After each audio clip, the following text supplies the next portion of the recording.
किसी मज़हब में ना उलझाकर सिर्फ संविधान के प्रति रखना चाहती थी, क्योंकि जब तक संविधान है तब तक हमें इस देश में अपना अपना मज़हब अपनाने का भी अधिकार तभी है। जय भीम, जय मीम, जय तेलंगाना, जय फलस्तीन, तकबीर, अल्लाह अकबर। तो मेरी सोच ये थी, बाकी सभी लोग अपनी अपनी सोच के हकदार हैं और उन्होंने उसी हिसाब से अपनी शपथ ली है। अब शपथ ग्रहण हो चुकी है। शपथ ग्रहण के बाद आपने देखा कि इस वक्त आपने संविधान पर शपथ ली और बहुत लोगों ने अलग अलग चीज़ों पे शपथ ली। किसी ने हिंदू राष्ट्र कहा, ओवैसी ने जय फलस्तीन कहा, उस पर एक विवाद हो गया। किस तरीके का नज़रिया दिखाई दिया आपको? काफ़ी इस तरह का ओथ सेरेमनी हमने पहले कभी नहीं देखा था, तो काफ़ी सबने बहुत सी चीज़ें प्रोक्लेम करी, जिसमें श्रद्धा थी, नियत थी, उन्होंने वो सारी चीज़ें बोली। और मुझे लगता है, मैं सिर्फ अपनी बात अगर करूं तो मुझे जिस पद के लिए मैं शपथ लेने जा रही थी उस पद पर होना भी मुझे संविधान से ही मिलता है।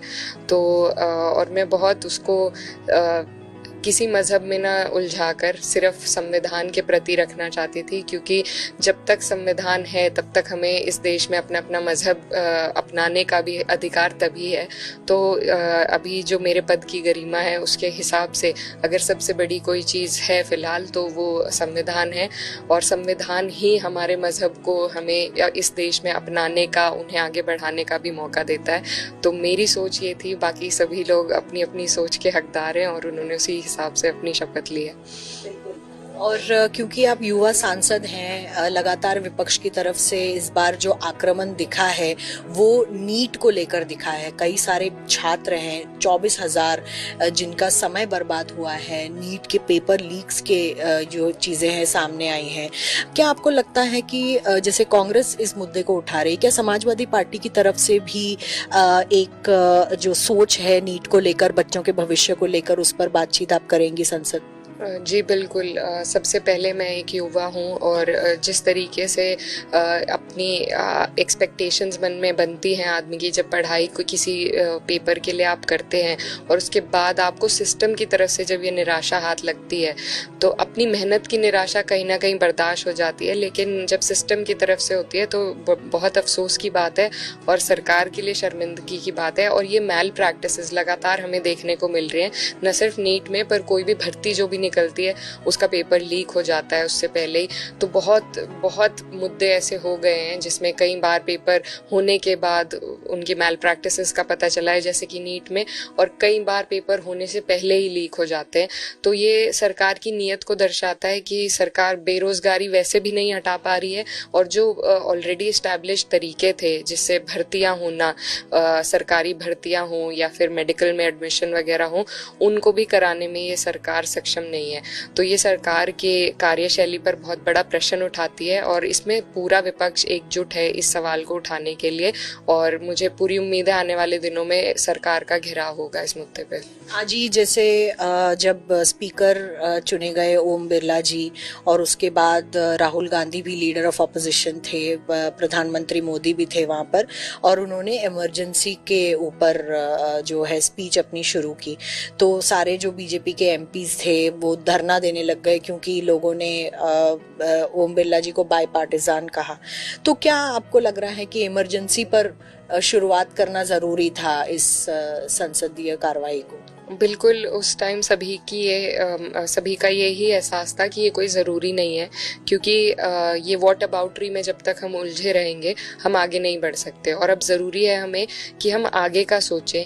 अब जो आने वाले 5 साल हैं, अगर उन पर कोई बात कही जाती तो शायद वो एक पॉजिटिव वे में ली जाती, लेकिन जब तक ये ब्लेम और काउंटर ब्लेम और वॉट अबाउटरी का सब चलता रहेगा, आज पहले दिन पे ही ये दर्शा दिया गया कि सरकार उसी पहलू पर चलने वाली है कि तुमने उस टाइम ये किया था, हमने आज ये किया, पुराने 100 साल पहले ये हुआ था इसलिए हम ये कर रहे हैं।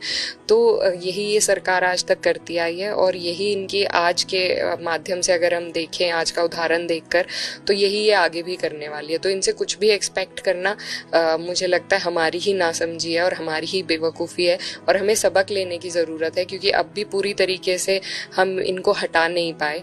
तो हमने खुद के पैर पर कुल्हाड़ी मार ली है as a nation I think.